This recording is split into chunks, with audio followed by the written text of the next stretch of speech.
Hi, I wanted to do today's post on how to be in holiday situations with people who have different political views than you do. We're these pressure cooker situations where everyone has different political views and how to get through that without everybody wanting to kill each other.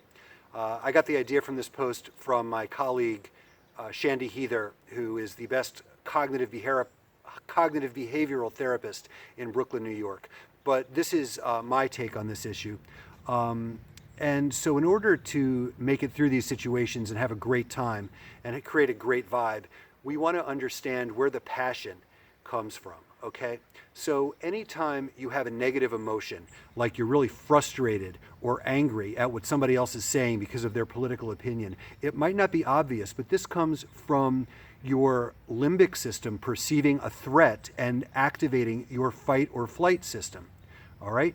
Because your fight or flight system was designed to save you in life or death situations. And obviously, a social situation is not a life or death situation. So why does it activate your fight or flight system?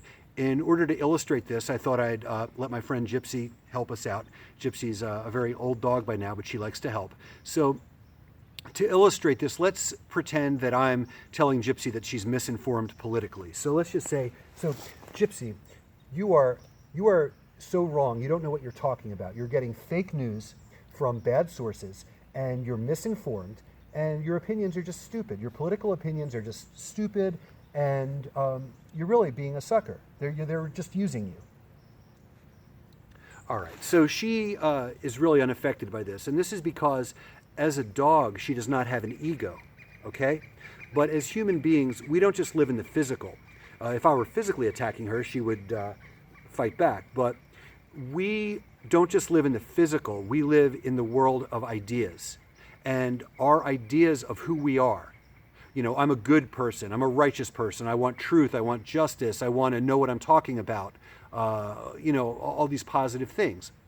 But especially in today's political climate, political disagreements have this undertone of if I disagree with you politically, it means you're stupid, or you're evil, or you're misinformed, or you're weak, or you're gullible, or any of these kinds of things. So these are directly attacking, in a life or death way, your idea of who you are, right?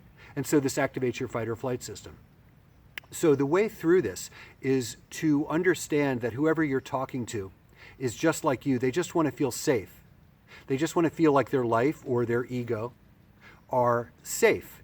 And the more mature your psycho-emotional development becomes, the less you need to be right, the less you need to feel safe by having somebody else validate your opinions. And instead, your ego is built up, instead of by being right, it's being built up by being in alignment with your highest potential. And your highest potential is naturally drawn to being kind and generous and compassionate and virtuous.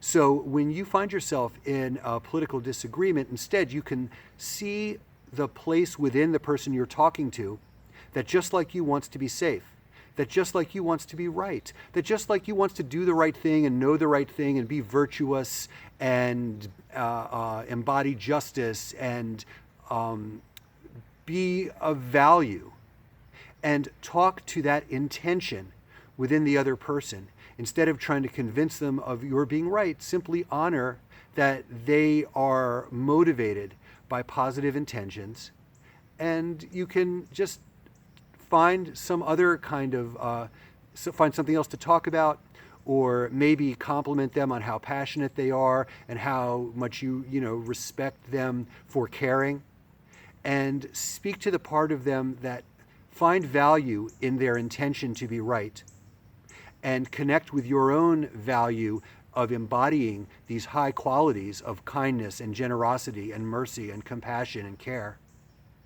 And give these freely to the person you're talking to.